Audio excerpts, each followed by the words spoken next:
Night in the Sahara was not silent. Somewhere beyond the dunes a cry split the darkness. Dr. Miriam Hale froze mid-step her boots, sinking into cold sand. She had heard lions before. This was not a lion. It was deeper, sharper, and it carried an echo like metal tearing. Her guide stopped breathing.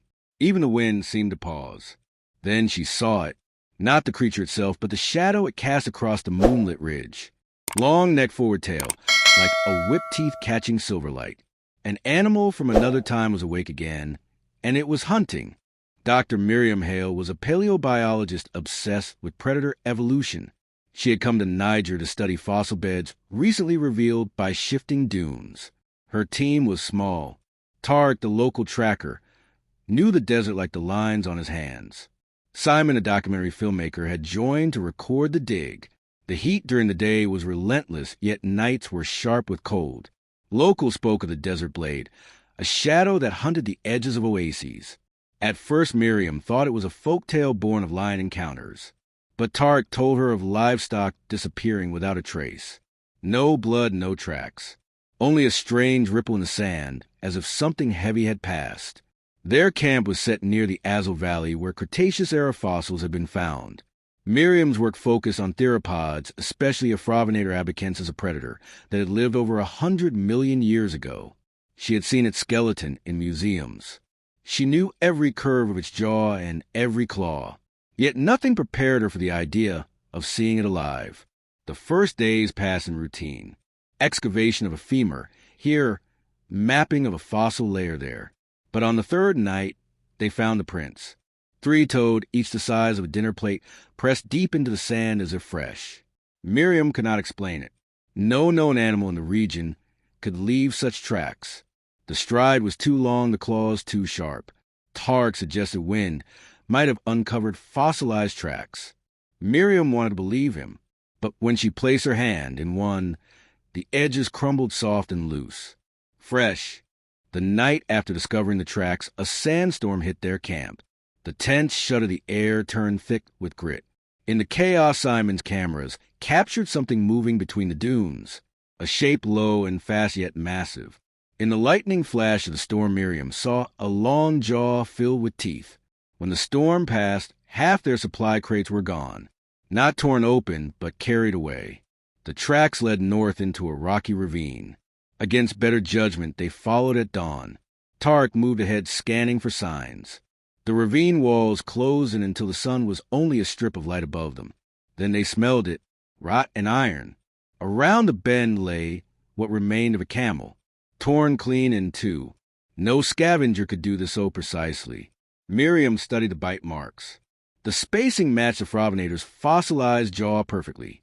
For the first time in her career, Miriam felt fear not from theory, but from something alive. They returned to camp with questions and no answers.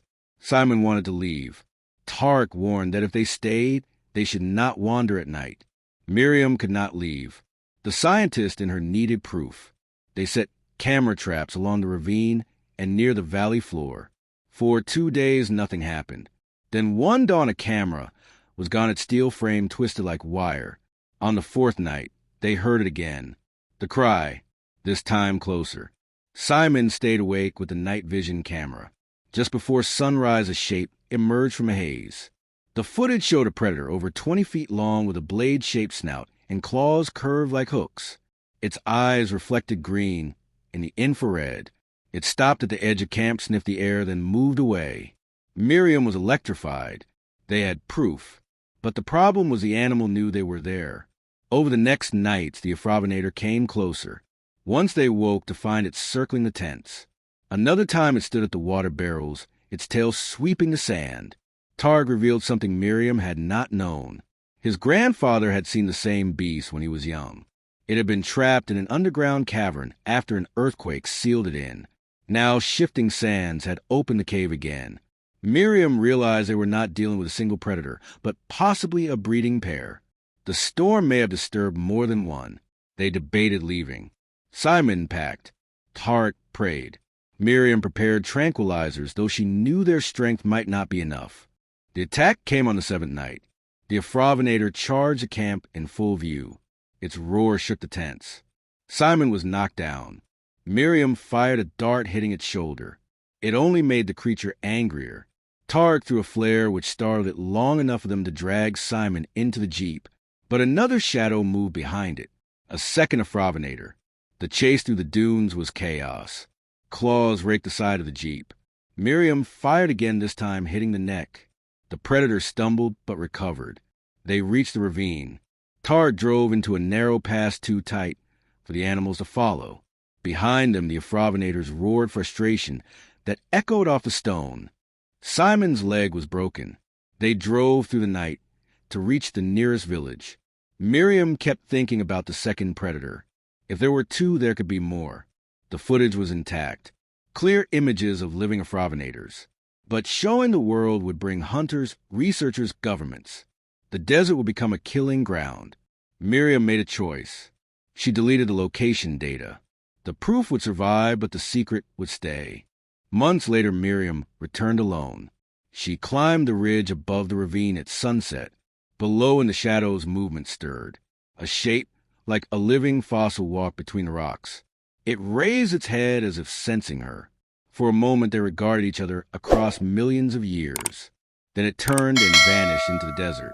Miriam smiled, knowing the past was not gone. It was alive somewhere beyond the dunes, still hunting, still free.